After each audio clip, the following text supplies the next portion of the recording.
كنت زيك بالظبط بعملها في حلال كتير.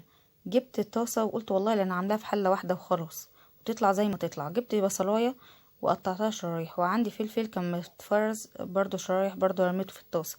كمان 2 طماطم كده ولا 3، وقطعتهم مكعبات برضو رميتهم في الطاسه. معلقه صغيره من الثوم ورميتهم في وسط الطاسه، وبعدين معلقتين صلصه ارميهم على جنب الطاسه. وبعد كده نحط التوابل.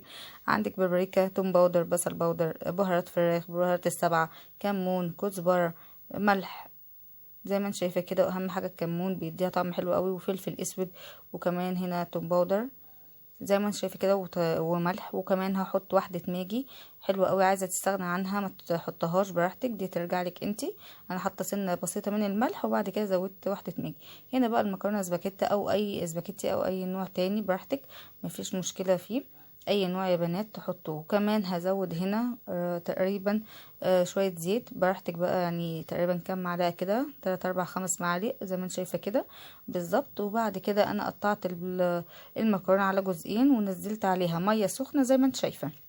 ادلقي ميه سخنه كده، يعني تقريبا حطيت نصين، نص كوبايه في نص كوبايه، ما تزوديش الميه خالص. لما تبقي تحتاجي تبقي تزودي. تسيبيها على نار عاليه، وبعد كده ايدك فيها على طول تقلبي فيها، وبسم الله ما شاء الله ما خدتش وقت، ما فيش 4 دقايق بالظبط ولا 5 دقايق كانت جاهزه.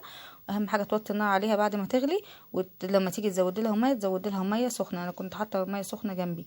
هنا بسم الله ما شاء الله مفلفله وجميله جدا. بصي بسم الله ما شاء الله، مش تاخد معاكي بقى وقت، ولا تسلقي بقى، ولا تعملي صلصه، ولا الكلام ده. وفري الصلصه، وفري البصل، والحاجات دي غاليه دلوقتي. بسم الله ما شاء الله، كله ناي في ناي كده، وجميله جدا وبألف هنا ومفلفله. وعايزه اقولك طعمها حلو قوي قوي قوي. وعايزه اقولك البصل مع الفلفل مع الطماطم مغير طعمها، مخليها في حته تانية خالص، يعني بجد بجد تحفه. انا اول مره اعملها معاكم، فعلا طلعت جميله جدا.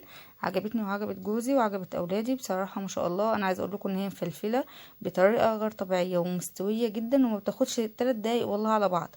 بألف هنا وشفا. ما تنسيش في لايك والشير والسبسكرايب.